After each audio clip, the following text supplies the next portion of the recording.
All right, welcome back, everybody. We are smack dab in the middle of propositional logic. We're in the middle of the semester, the 8-week semester that is. So at the end of the week, instead of our usual Friday quiz, I will put up a midterm on Saturday, and that'll be up for a while. You might want to not even take it yet until we've covered more. I'm going to try to cover everything I can. It'll be up for about a week, so you might want to hold off. Just depends on how comfortable you are. But it's going to cover everything we've done, chapter 1, 2, and 3, as well as some of the basic propositional logic stuff that we're covering this week.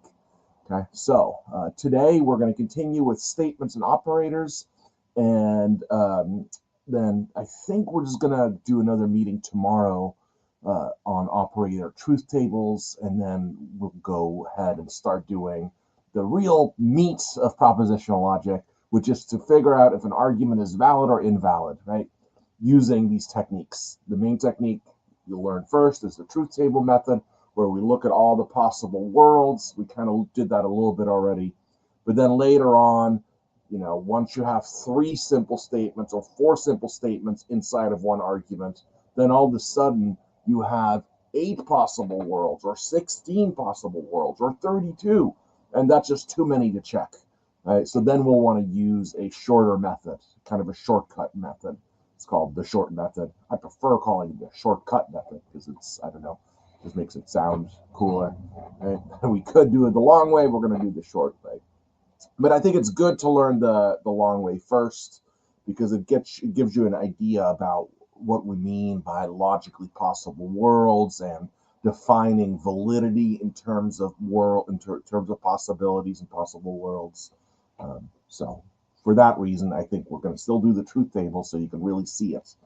And just as a reminder, so you can make these connections, what we're interested in here is validity. We're looking at deductive reasoning, where we need the argument to be valid, right? That's in terms of the logic question, right? For an argument to be valid, it means that if the premises are true, then the conclusion must be true. And there's no way about it. Logically, it just has to be true. That's the definition of validity, right? And so that's what you use logic for, is to determine validity. Now, of course, that's just the logic question. You still are going to have the truth question, right? Are these premises actually true, right? That's going to be a separate question. That's not necessarily answered by logic, right? That's answered by learning about the world, right? That depends on knowledge. Logic, it just has to do with the formats, right? Does the conclusion logically follow? That's what we're studying here. That's what logic is about, right? Can we determine if the argument is valid or invalid? For it to be valid, it means it's not possible for it to have true premises where all the premises are true and the conclusion is false. That's just not possible, because in a valid argument, if all the premises are true, then the conclusion must be true. Right? So we can translate into this language of possible worlds, right? Because possible worlds are just possibilities, just the way that things could be. So you could take an argument and say, well, what if these 2 simple statements were both true? What kind of argument would I be left with? Would I have true premises and a false conclusion? Well, if there's any of the 4 possible worlds that we can look at when there's 2 statements, and if any of those worlds there are true premises and a false conclusion, then we know the argument is not valid. Right? A valid argument will be immune to that. A valid argument, no matter what, even if we look at all the different possibilities, it'll just never come up as true premises, false conclusion. So that's what we're looking for, right? We're looking for a pattern of true premises and false conclusion. And if we don't find that pattern, that's good news, right? If we do find that pattern, that means it's invalid. So let's go into statements and operators. I always find typos and stuff like that. One really bad one is I know the definition of validity, but I had switched it around on one of them. So if there was any point last time that you got confused, it was at the very bottom of one of the slides. I had said, if we do find true premises and a false conclusion, that makes it valid. It's the other way around. It makes it invalid, right? Whenever you have true premises and a false conclusion, it means the argument is invalid. All of this talking without anything on the screen might not do anything for you. It might all be way too confusing what I'm saying. I get ahead of myself sometimes. Okay, let's find where we left off. Yeah, I was right down here that I made the mistake. But now I said it correctly.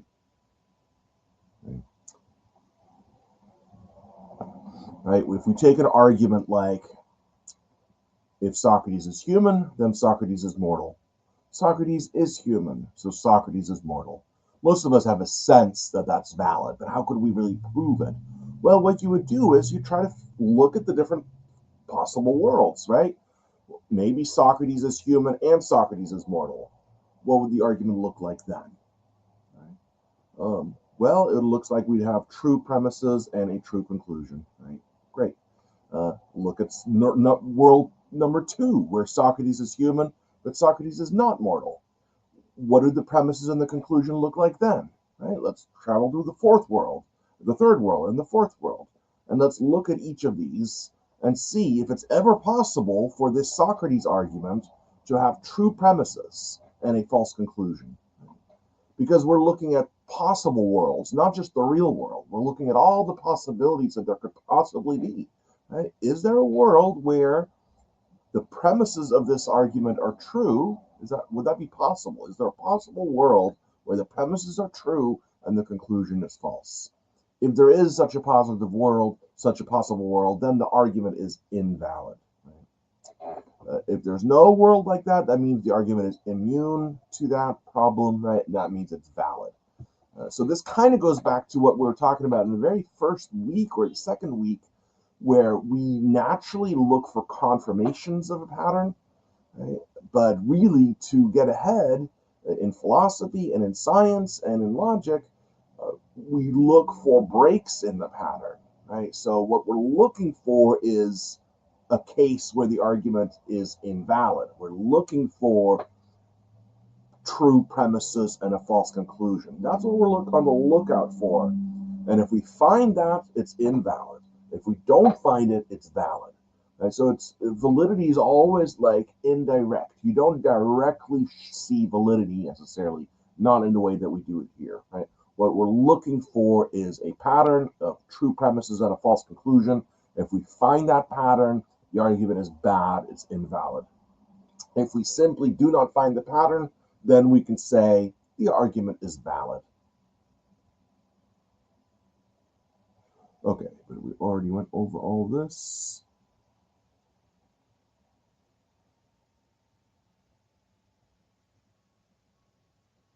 Let's see, how far did I get?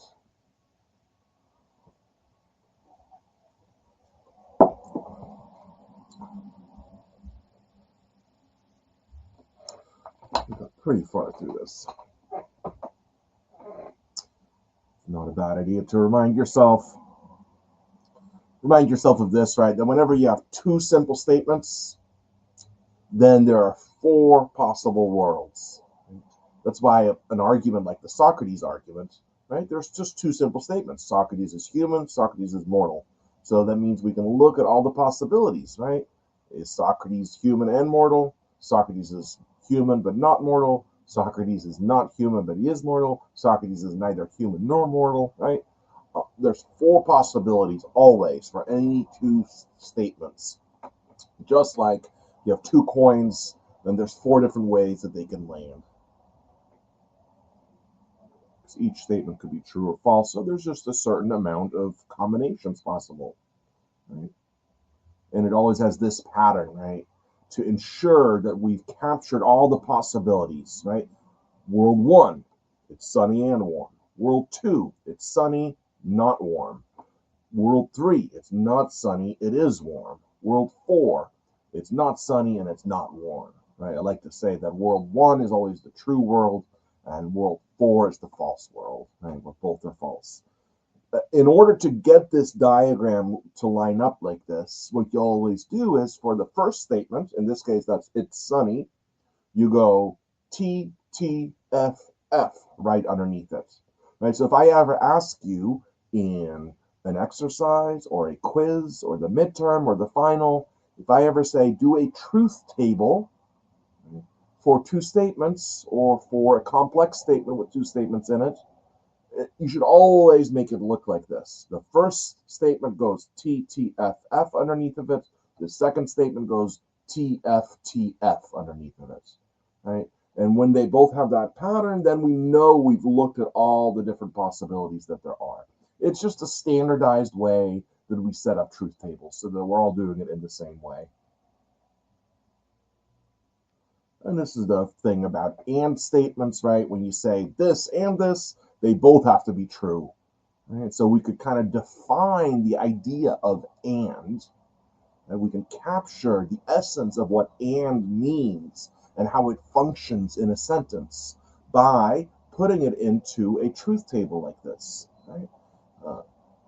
The stuff on the one side, it's sunny, it's warm side, that's always going to look like that. It's always going to look like TT, TF, FT, FF. It'll always look the same. But over here, where we have the operators like and or if then whatever comes underneath of it is going to change depending on which one. For and, it's only going to have a T, a true, in the first world. And all the other worlds is going to be false because the other worlds always have either it being sunny or it being warm being false. Well, an and statement needs both of them to be true. And that only happens in world number one.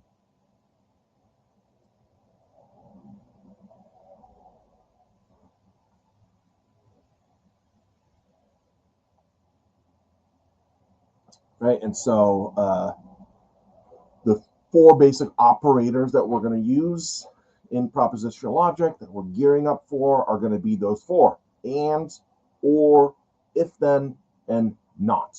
Right, there's four basic pieces. Chess, you have to learn two more. Right, so here you only have to learn four. And luckily, these are already words and concepts that you know. Right, you know already. Right, it doesn't take a logical genius to know that in order for it to be true that it is sunny and warm, that it needs to be sunny and it needs to be warm, right? So you already know how these things work. But when you lay it on a truth table, it just crystallizes it, right? It makes it precise. And then we can use that precision to our advantage when we do logic. That's why we can prove beyond a shadow of a doubt whether or not an argument is valid or invalid. Right? It's hard to prove things in life, right? You can do it in math and geometry, and you can do it in logic. It's very difficult to have a definitive proof anywhere else in life. But here you can, just by knowing the rules. And so you're only going to need to know the rules for these four operators, and then that'll allow you to do logic. All right, so the and is called the conjunction operator. And you've become familiarized with the other ones just by looking at different arguments, right? We looked at modus ponens, we looked at disjunctive syllogism. Both of those are deductive arguments that use these operators like if then, or, and not.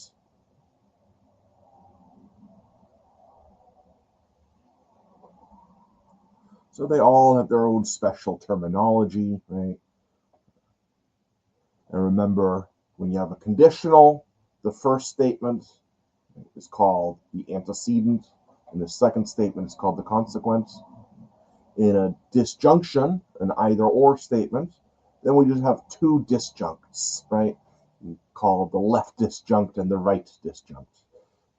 With conjunctions and statements, we have two conjuncts, right? A and B. A is the left conjunct, B is the right conjunct. And then we have negations.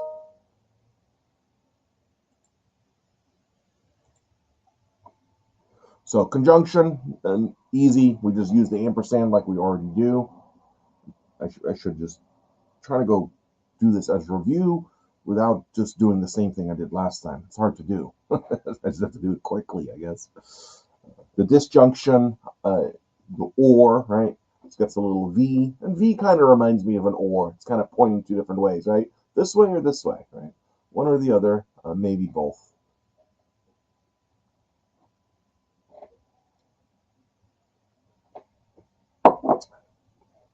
The conditional operator is just an arrow. Usually it's a straight arrow without any breaks, but I don't have a quick way to have a straight arrow like that. I'd have to like drag it into the screen. That's a lot of work. So I just use the keys to make my own little arrow. But that's fine if you do it that way too. As long as it looks like an arrow that points from left to right, then we're fine, right? So if it's sunny, then it's clear skies. Any if-then statement at all, right? You can pick your favorite letters of the alphabet, your variables. They don't really matter, right? Let's make that very clear. I'd like to, make it have something to do with the statement. So for it's sunny, I used an S. For clear skies, I used the C.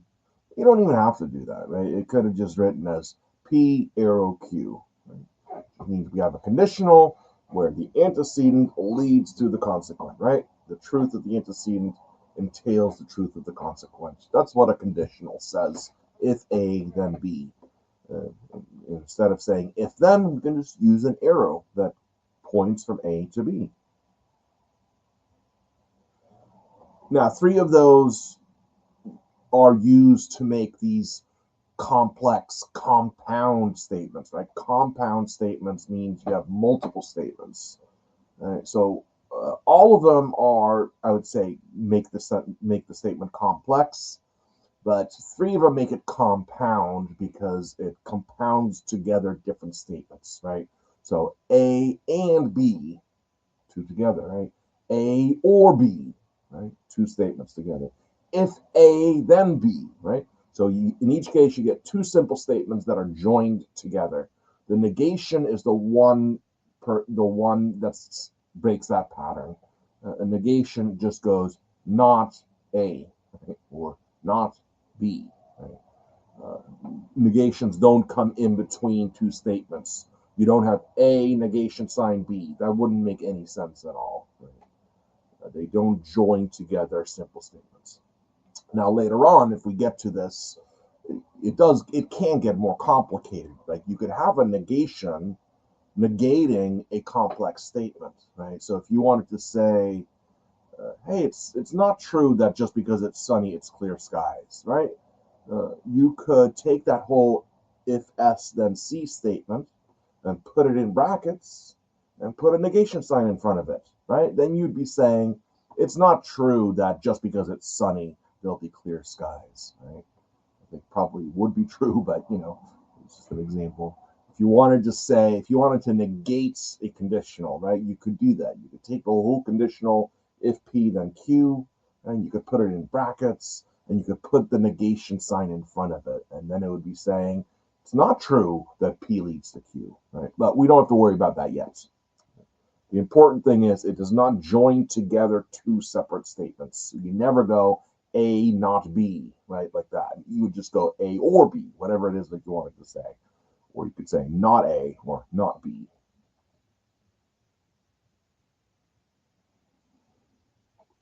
And so just remember, if you see a statement like it's not windy, right, you don't want to translate that as a simple statement. You don't want to turn it's not windy into W, right? Because the not is an operator. So you always have to take the operator out and symbolize it, right? So if it says it's not windy or Socrates is not wise, then you have to take the simple statement, Socrates is wise, and put the negation in front of it. So then it says Socrates is not wise, right? Or it's windy, and you put a negation sign in front of it, and now it says it's not windy. This is about where we left off, right? So this is what you need to learn, right? These are the chess pieces. Most of you know what these already mean, right? We have to make a certain point about disjunctions in just a minute, because disjunctions in everyday language we use it differently. So I'm about to explain that. But for now, just take a look at these symbols, get them in your head, understand what they mean, and hopefully you're starting to get this idea of that you can take those symbols and really define them really precisely by creating a truth table that shows how they work, right? Because it's going to be different. A and B will be true in different situations than A or B, right? A or B is very easy to make it true, right? A and B, it's very difficult because it's only true in that one possible world. Negations, conditionals are also easy to be true. They're only false in the second world where the antecedent is true and the consequent is false. But here's the point about or. Right? In everyday language, we use the word or in two different ways. Right? And logic, we have to be precise. We have to disambiguate everything. Right? We have to make sure it all makes sense, that we're being consistent. So we got to decide which one we're going to use, right? So sometimes when you say A or B, it's like you have to choose one or the other. You can't do both, right? That's the exclusive sense of or, right? So for example, it's my way or the highway, right? America, love it or leave it, right? You'll either go to heaven or hell, right? Only one can be true when someone uses the word or in this sense. Now you might question it, right? You might say, well, that's a false dichotomy, right? You could, for example, you could love America without leaving it, right? You could tell someone that they're wrong, but this is the way that they mean it, right? They're intending it in an exclusive sense. There's two options, you could only have one of them, right? That's very clear in heaven or hell, right? You can't go to both, right? At the same time, in the same way, right? So uh, maybe in some metaphorical sense, you could be in heaven and hell at the same time, right? But in the classic traditional sense, you're only going to one of them, right? So that's the exclusive sense. But sometimes we don't mean it exclusively. We mean it's going to be one of these options, but it could be both, right? Like, for example, cream or sugar, right? So if you're at a diner, you're having some coffee or tea, and the person working there asks you, "Would you like any cream or sugar?" You're not going, "Oh man, which one do I want, cream or sugar?" Right? You can have both. No, it's fine, right? It's just saying, "Hey, would you like either one of these options?" Yeah, you can have both. You can have cream and sugar. That's fine. You could just have cream. You could just have sugar. You could have cream and sugar. If you say no, it means you don't want either of them, right? Or anyone with a ticket or backstage pass may enter, right? That's very inclusive, right? It's like either one is okay, right? This will get you in, this will get you in, but you got to have at least one of them, right? If you don't have either one of them, then maybe you can't get in, but you got to have at least one of them. Or, if it's too cold or if it rains, the event will be canceled, right? Uh, it's understood there that someone isn't going to go. Let's say it gets canceled, and somebody says, "Yeah, but wait, it's too cold and it's raining. Both.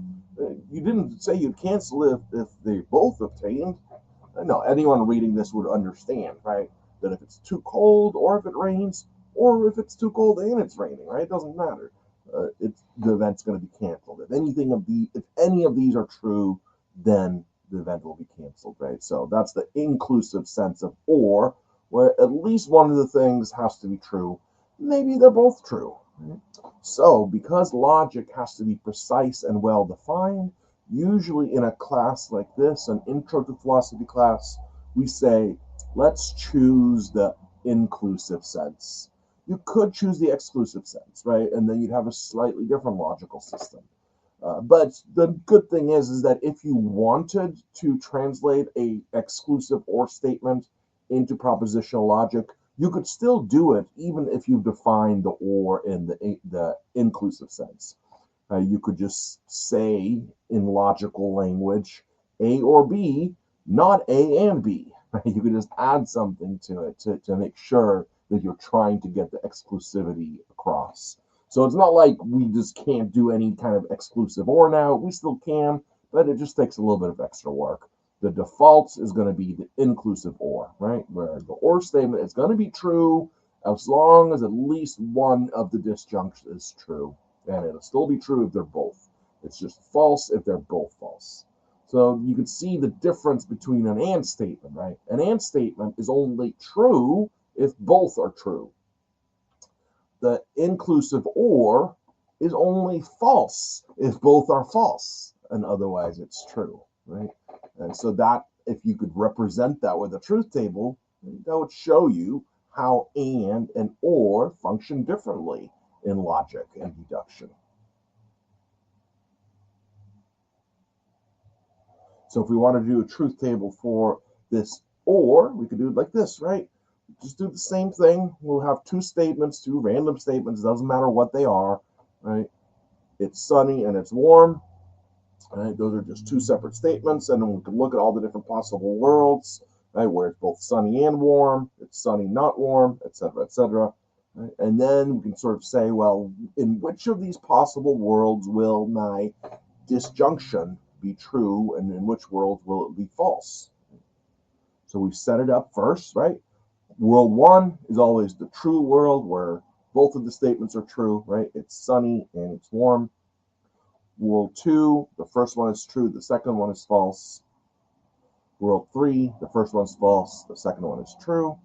And the false world where they're both false, right? So this just represents all the possible worlds. If we don't know whether it's sunny or it's warm, we could still say things about the statements, right? We could still say, well, here are the possibilities, right? Maybe it's possible that it's sunny and warm. It's possible that it's sunny but not warm. It's possible that it's not sunny but it is warm, etc. Right? Hopefully you get that. And notice it's the same pattern again, right? Underneath the first statement, it goes T, T, F, F. Underneath the second statement, it goes T, F, T, F. And that way we know that we have all corners of logical space covered, right? For any two statements, there's always going to be four possibilities, right? Four corners of logical space for us to explore, right? Because now we take our statement, it's sunny or warm, and let's take it to all these worlds, right? Let's take that statement to world one. If someone says it's sunny or warm in the inclusive sense, in world one, would they have said something true or false? It would be true, right? In the inclusive sense, then as long as it's either sunny or warm or it's both, then it's true, right? The inclusive sense is only false when both sides are false. So if we go to world number two, that's also going to be true, right? Because it's sunny in that world. It's not warm, but our statement just said one or both of these has to be true, right? Well, one of them is true. And world three, same thing. It's not sunny there. In an and statement, that would be bad, right? That would immediately disqualify the and statement. But in an or statement, it's different. There, the statement gets to be true, even if one of the disjuncts is false. The only way that the or statement is going to be false is in that fourth world, where it's neither sunny nor warm, right? So if you are in world four and you say it's sunny or warm, you're saying something false because neither of those things obtains. Right? So this is what we mean by taking a statement for a spin through logical space, right? We're traveling logical space with a statement. Then later we'll travel logical space with a whole argument, right? That will get slightly more complicated. But here, hopefully, this is all pretty. I mean, this is just a really fancy way of explaining what or means, right? That's all this really is.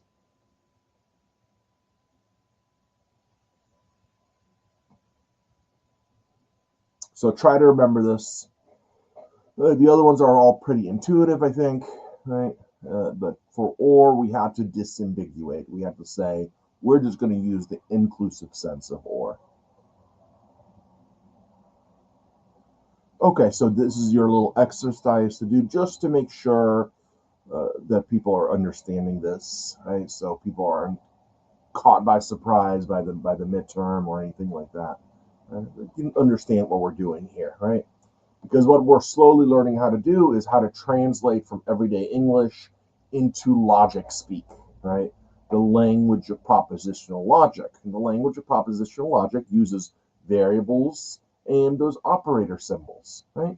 Variables is just any letter from the alphabet to represent a simple statement. And then we use the logical operators and their symbols, right? So if I wanted to say Socrates is either wise or mortal, right? That's an or statement. That's a disjunction, right? So there are two simple statements in there. Socrates is wise, Socrates is mortal. And then I want you to write down which variables go with which simple statement, right? So for me, I'm going to say Socrates is wise is represented by the variable W. Socrates is mortal is represented by the variable M. And then the or operator is the little v, right? So then I simply go W, V, M, right? And that means in logic language, Socrates is either wise or mortal, right? And so just do the same thing with all these other ones. Tell me what each variable means, right? And then give me the formula, right? Give me the propositional logic language version of these everyday statements.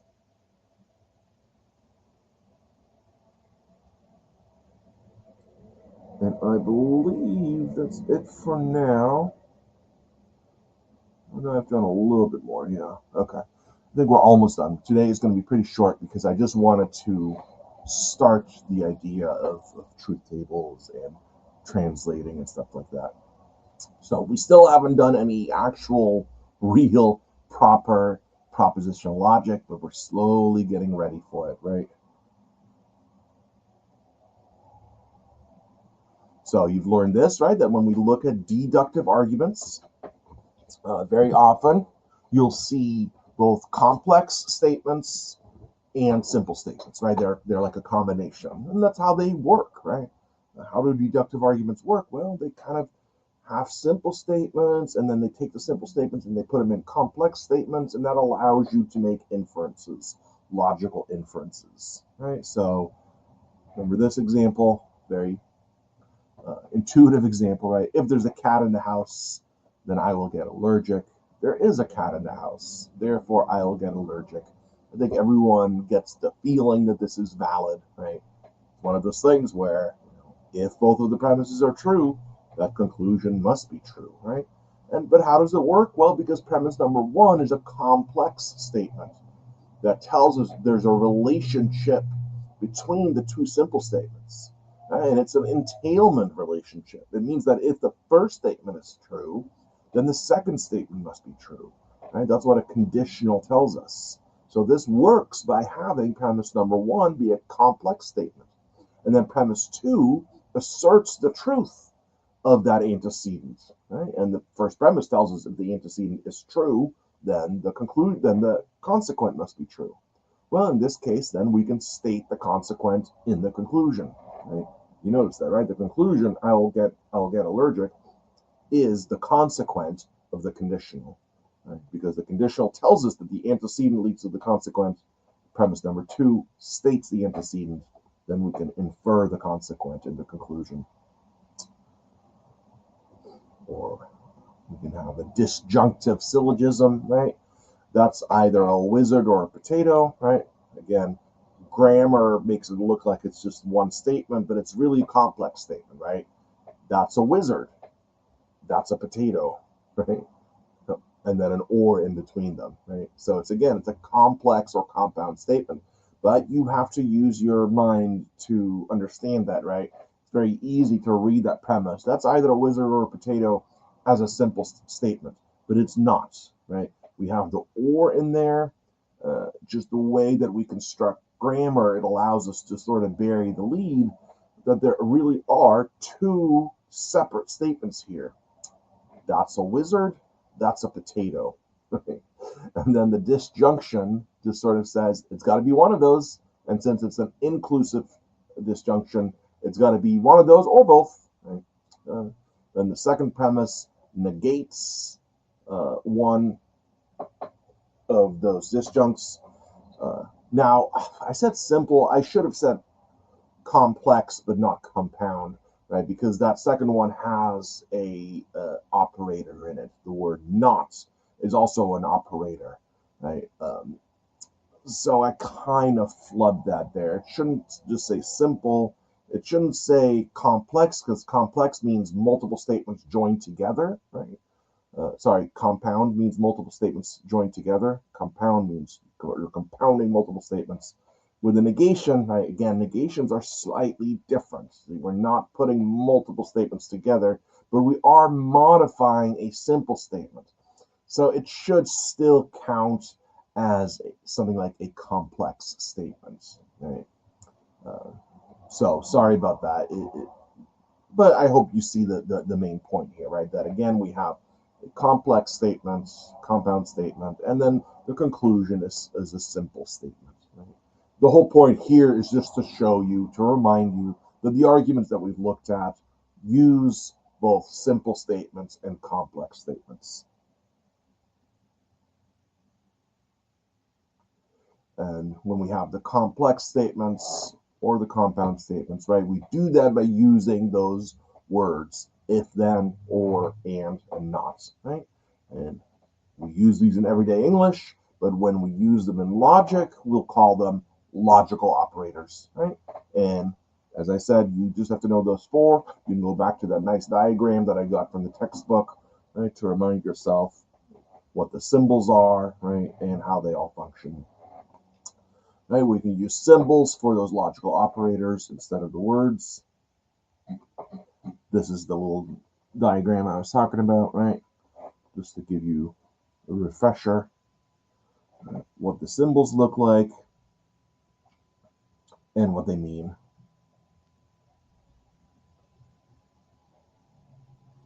And then we can use variables, just any letter from the alphabet that you want. And it's totally arbitrary which letters you choose. Just use whatever letters you want, right? Whichever ones make you happy. Right? And so instead of writing out whole sentences when we do logic, we can simply write a letter to represent the sentence. Because for logic, you don't need to know what the actual truth value is. You just need to know what all the possibilities are, right? And for any two statements, there's always going to be just those four possibilities. So we don't really care, right? Once we start doing logic, we no longer care really uh, whether the statements we're using are ultimately true or false, right? That's going to wait until we ask the truth question. But when we're asking the logic question, all we need to know is what are the possibilities.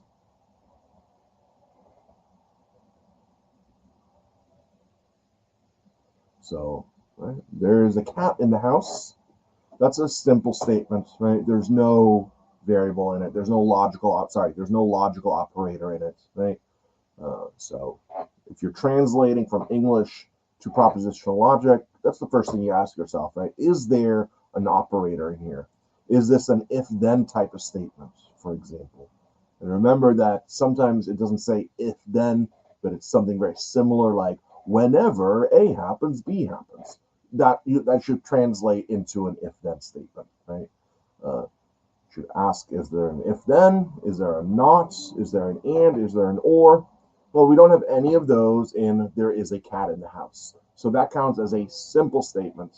And so we could just represent that with any variable that we want, right? I'll use C for cat.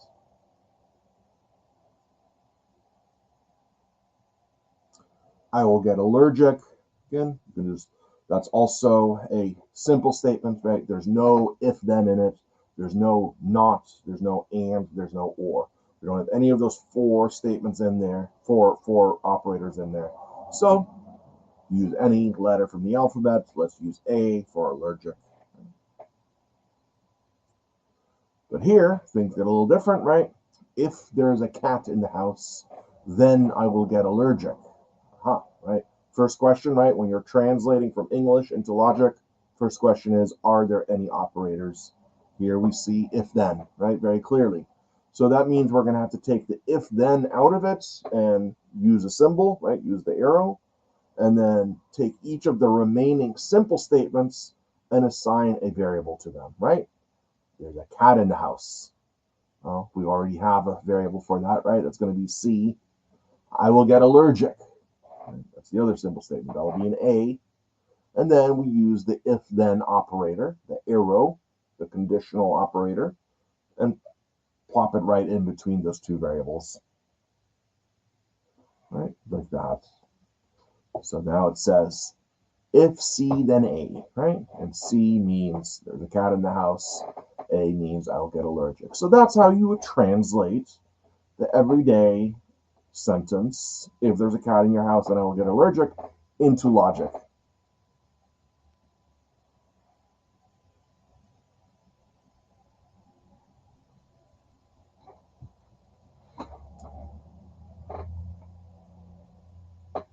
So, for example, if you actually were to find a whole argument in English, right, you could do the same thing. Here's one of these cases where you have a whole argument that's all packed into one sentence. And as a critical thinker, you have to like unpack it, right? Figure out where's the premises, where's the conclusion. Remember to look for indicator words, right? Premise indicators or conclusion indicators.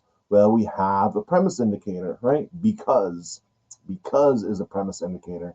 And so that means whatever comes after is premise, and whatever came right before is the conclusion. So we know that the conclusion will be, I'll get allergic, right? And then notice this, I always get allergic when there's a cat in the house. Well, you want to translate that into an if-then type of statement, right? So that should be represented as something like, if there's a cat in the house, then I will get allergic. Right?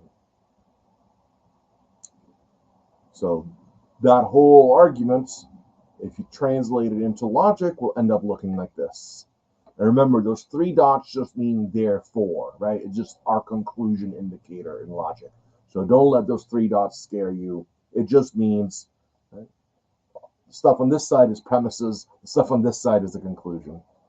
Right? So A is the conclusion. So when you see the three dots like that, dot, dot, dot, whatever comes right after it is the conclusion. Whatever comes before it is the premises. So now we have C arrow A, right? That just means if there's a cat in the house, then I will get allergic. C is there is a cat in the house, therefore I will get allergic. So there, if this tracks, if this makes sense, then you're ready, right? Then this means you're ready for logic. Right? This is a big step, right? To go from everyday English into purely symbolic language. Because notice now we can't even think about the truth anymore, right? Now we just see symbols, and now it's turned into pure logic, pure formal reasoning, right? We're no longer concerned about the content.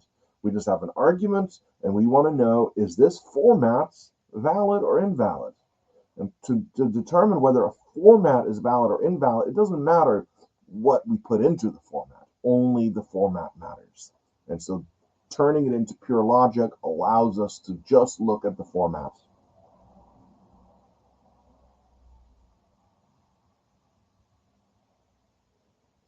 And remember this, right? So this is all kind of just distilling everything we've looked at in order to like really, set the stage here. You learned this idea as well, right? That we can use truth tables to represent all the different ways that two statements can be true or false together. By true or false together, I mean they can both be true, right? They can both be false. This one could be true and this one's false. This one could be false and that one could be true. Right? That means the different possible ways. And we can do that by thinking about possible worlds, right? Possible worlds just means possibilities. It doesn't have to mean anything metaphysically extravagant, right? It just means these things are what is possible, right? So I don't know if the triangle is green or the circle is red, but I could think about all the different possibilities that exist. Remember, possible world one is always where both are true, right? And remember that if you were to go underneath the triangle is green, you'd go TTFF. Underneath the circle is red, you go TFTF. Remember that, right? Because that ensures that we're looking at all four corners. Right? So here, I'm assuming you know this. I'm assuming now that you know that in world one, both of the statements are always true, right? So I've given you an actual color symbolism here to explain this, right? You truly see a green triangle, right? And you see a red circle. That's a way that the world could be, for all we know, right? But for all we know, the triangle is green, but the circle isn't red, right? That's another possibility. Or maybe the triangle isn't green, but the circle is red.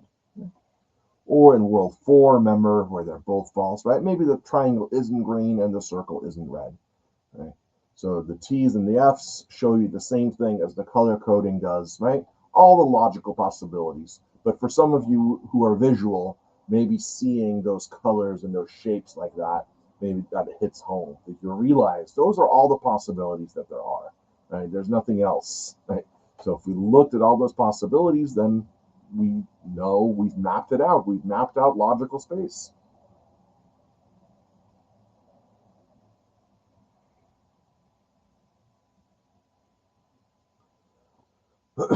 Then we can also use the truth tables like we just did, but we can use them to show how those logical operators work, right?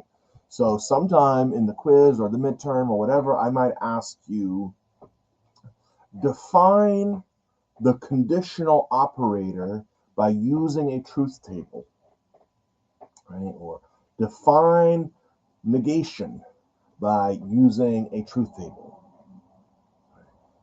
And I would expect you to know how to do that. So for example, for the conjunction, right? We already saw this.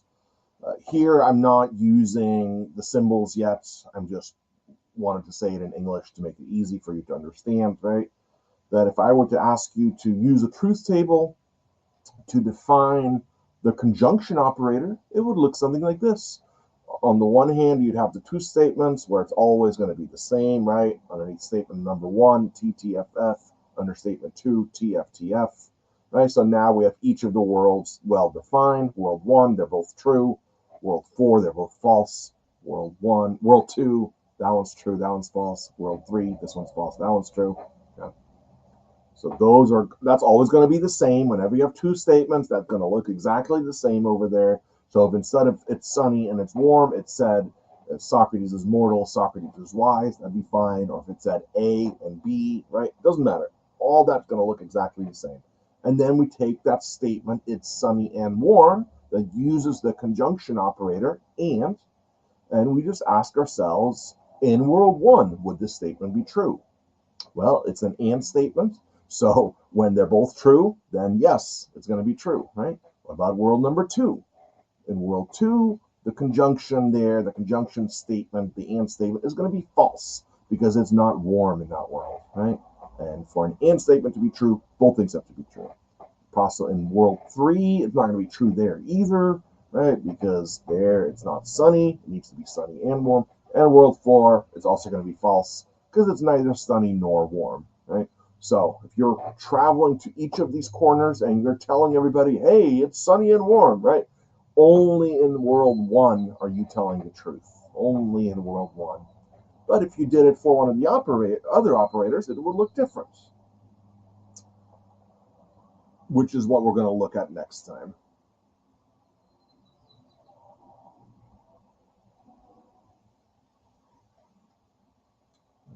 So I can just tell you ahead of time, right? You could probably imagine, I think this is you could probably imagine, right? That's what if we had the disjunction instead, right? What if instead of it's sunny and warm, it said it's sunny or warm? Well, then everything over here still looks the same. We got that TTFF, TFTF pattern, right? World 1, both true. World 4, both false. Taking turns. That would be the same. But now we have on this side, it's sunny or warm. Then what you write underneath changes. It will no longer say TFFF, true, false, false, false, because it's only true in world 1. For an or statement, it's going to be true in most of the worlds. It's because it's an inclusive or, it'll only be false in world 4, right? So if it says it's sunny or warm, then underneath of it, it would say T, T, T, F, right?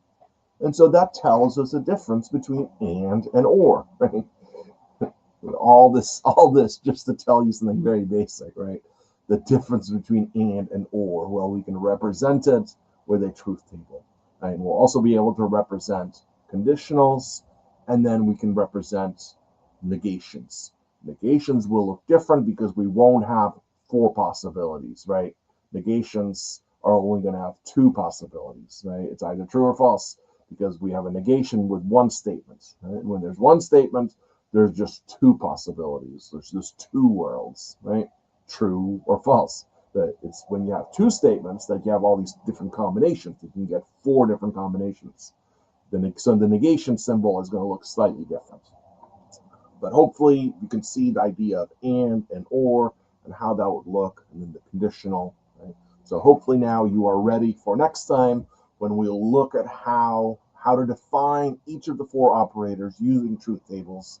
And that'll give us more practice with truth tables, and then we'll be ready to jump right into, can I determine if a whole argument is valid using this truth table method, right? Where I can check in all the different possible worlds, right? Is there a possible world where I have true premises and a false conclusion? That's what we're looking for. Remember what I call that, right? I call that a gremlin. When you have all true premises and a false conclusion, right? You're looking in each of the corners of logical space. You find a gremlin, right? You find the pattern TTF, right? There's both of the premises are true and the conclusion is false. Then you know that it's invalid. Right? If you don't find a gremlin, you know it's valid. Hope you don't get too confused with me saying you're going to look for the pattern TTF. That's not what we're looking at here, right? Here we don't have premises or a conclusion. So don't think anything about that yet. I don't look for the TTF pattern here in this diagram because we don't have an argument here. We don't have any premises identified. We don't have any conclusion identified. So when I say we're going to look for that pattern, the whole thing is going to look slightly differently once we do a whole argument, right? And then you'll see what I mean by the pattern of true premises and a false conclusion. Okay, I think that's it for now then. Oh yeah, well, here's the other exercise. Just the really, really basic stuff. I just want to make sure that it's very possible that people are just not watching this and they're not really, it's highly likely, I can tell by the YouTube views, right, that not everybody's watching these. So I don't know how much you're looking at the book, what you're doing. So I have some of these exercises are very, very simple, but if you don't even know this, then you're not going to be ready for the next step, right? So for this, all I'm saying is come up with 2 statements, whatever you want. It's sunny and warm, right? Don't use that one. I use that one. Come up with your own and do a truth table, right? Just have the 2 statements.